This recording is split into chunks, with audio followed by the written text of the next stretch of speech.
हरे कृष्णा। कैसे हो आप सभी लोग? आशा करती हूँ आप सभी परम मंगल में होगे, स्वस्थ होगे, अच्छे होगे। सबसे पहले ज्यादा पूछा जाने वाला क्वेश्चन, नवरात्रि के व्रत का पारण कब करें? हमारे यहाँ पे अष्टमी तिथि पूजी जाती है। क्या हम नौमी पे अपने व्रत का पारण कर सकते हैं? हमारे यहाँ पे नौमी तिथि पूजी जाती है। क्या नौमी तिथि को पूजकर हम लोग भोजन इत्यादि कर सकते हैं? ये सारे प्रश्न आप लोगों के साथ क्वेश्चन बहुत ज्यादा आ रहा है। देखिए, आप लोगों को पता है कि शारदीय नवरात्र चल रहे हैं। 30 तारीख को महाअष्टमी का पावन अवसर बनाया जा रहा है, वहीं 1 अक्टूबर को नौमी का पावन अवसर बनाया जा रहा है। अब अगर आपके घर पे अष्टमी पूजी जाती है तो अभी तक आपके घर पे अष्टमी पूज चुकी होगी। अगर आपके घर पे नौमी पूजी जाती है तो 1 तारीख को आपके घर पे नौमी पूज जाएगी।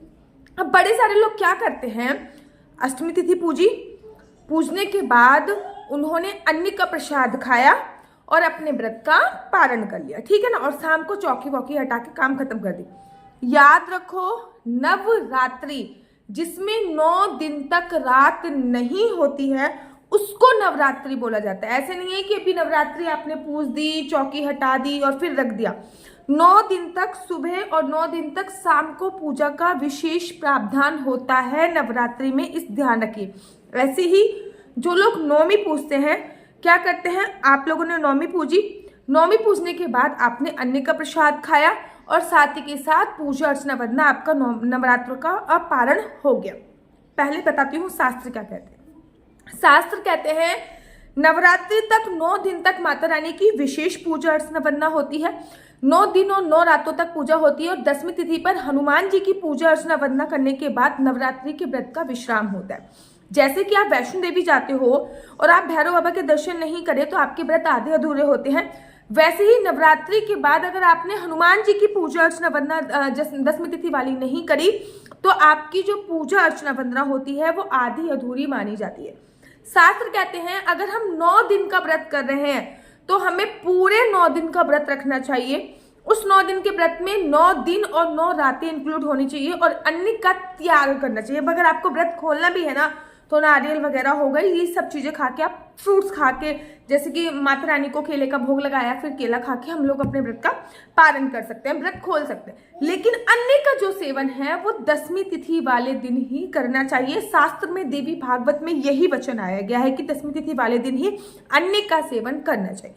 लेकिन बचपन से हम लोग क्या कर रहे हैं, या फिर जो हमारे शरीर में सामर्थ्य है उसके अनुसार हम लोग क्या करते हैं। फॉर एग्जाम्पल नौमी की बात करते हैं। नौमी को आप लोगों ने कंजकें पूजी, कंजक पूजने के बाद यहाँ पे कंजक आपके भोजन ग्रहण करती हैं, वहीं पे हम लोगों को बैठकर भोजन ग्रहण करते हैं और अपने व्रत का पारण कर लेते हैं। ये भी पद्धति एकदम सही है क्योंकि बचपन से हम लोग यही करते आ रहे हैं। लेकिन शास्त्रों में 9 दिन तक व्रत रखने की पूजा अर्चना वंदना कही हुई है।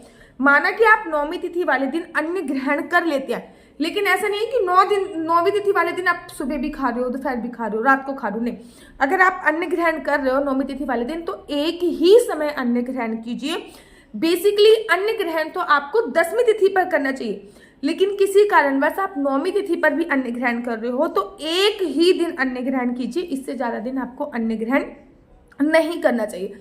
अच्छा, कुछ बातों का विशेष तौर पे और भी ध्यान देना होता है, जैसे कि 9वीं तिथि पर अगर आपने अन्न ग्रहण किया तो एक समय जो भी प्रसाद माता रानी का बना हुआ है ना, कंजकों ने भोजन कर लिया, हल्का सा कंजकों का भोजन करने का, जब कंजकें चलेगी तो जिस स्थान पे बैठ के कंजकों ने भोजन किया उस स्थान पे बैठकर आपने भोजन एक बार, जितना माता रानी को भोग लगा के जो भी आपने पाना है एक बार पा लिया।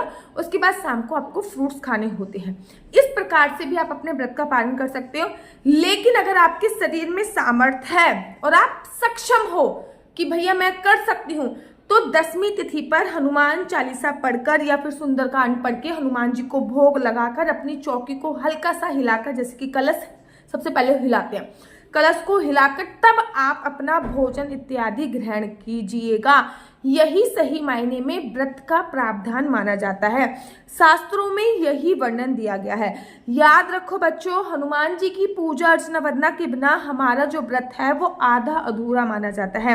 हनुमान जी की पूजा अर्चना वंदना बहुत कंपलसरी है नवरात्रों के व्रत में, इसलिए 10वीं तिथि वाले दिन हनुमान चालीसा का पाठ, सुंदरकांड का पाठ, हनुमान जी को चूरमे का भोग, हनुमान जी को बूंदी का भोग या फिर हनुमान जी को लड्डू का भोग आपको अवश्य लगाना चाहिए। मेरा नंबर आपको नीचे स्क्रीन पे दिख रहा होगा, मेरा नंबर है 4 बार 9 20 25 65। आई रिपीट अगेन 4 बार 9 20 25 65। आपका बच्चा जॉब करेगा या बिजनेस करेगा? बिजनेस करेगा तो किस फील्ड में बिजनेस करेगा, जॉब करेगा तो किस सेक्टर में जॉब करेगा, क्या है आपके बच्चे का लकी नंबर, क्या है आपके बच्चे का लकी कलर, क्या कुंडली में राजयोग है या नहीं है, कुंडली में संतान प्राप्ति का योग है या नहीं। कुंडली दिखाने के लिए आप मेरे से इस नंबर पर संपर्क कर सकते हैं। याद रखिए, कुंडली देखना बिल्कुल भी फ्री नहीं है, कुंडली देखने के थोड़े से चार्जेस हैं और इस नंबर पर मुझसे किसी भी प्रकार से कोई भी क्वेश्चन आंसर पूछने के लिए फोन मत कीजिएगा। ये नंबर केवल और केवल कुंडली दिखाने के लिए दिया हुआ है।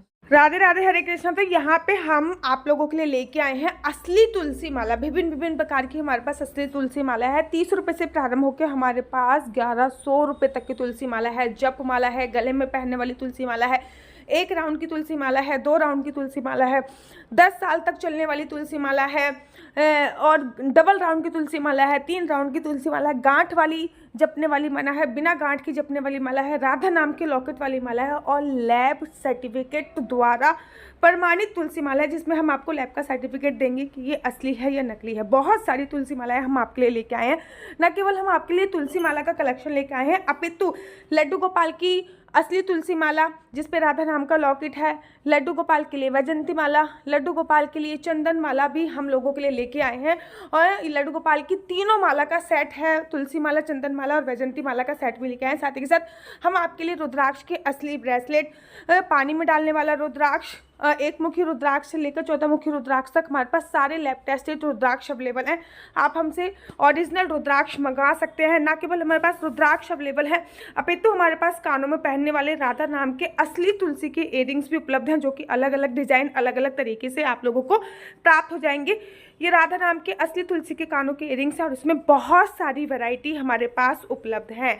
आप जल्दी से जो नीचे नंबर दिया गया है उस पर संपर्क करके अपनी चॉइस से कोई भी राधा नाम के इयरिंग्स अपने लिए ले सकते हैं। उनके प्राइस बहुत ही सस्ते हैं, 150 रुपये से फ्री हो 150 रुपये से स्टार्ट होकर मात्र 200 रुपये तक है। और यह है राधा रानी और भगवान श्री कृष्ण जी के चरण, जो आपको अपने मंदिर में जरूर और विभिन्न प्रकार की अलग अलग तुलसी मालाएं आप लोगों के लिए उपलब्ध है। 30 रुपये से प्रारंभ होकर 1300 रुपये तक की तुलसी मालाएं आप लोगों के लिए उपलब्ध है।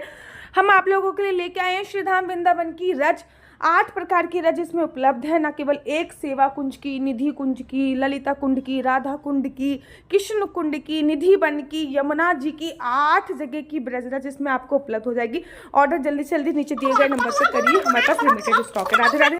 अगर आपको मेरी वीडियो अच्छी लगती है तो आप अपने यूट्यूब चैनल हरि बोल को लाइक शेयर सब्सक्राइब करना बिल्कुल भी मत भूलिए। तब तक के लिए मुझे दीजिए इजाजत। राधे राधे, हरे कृष्णा, हरि बोल।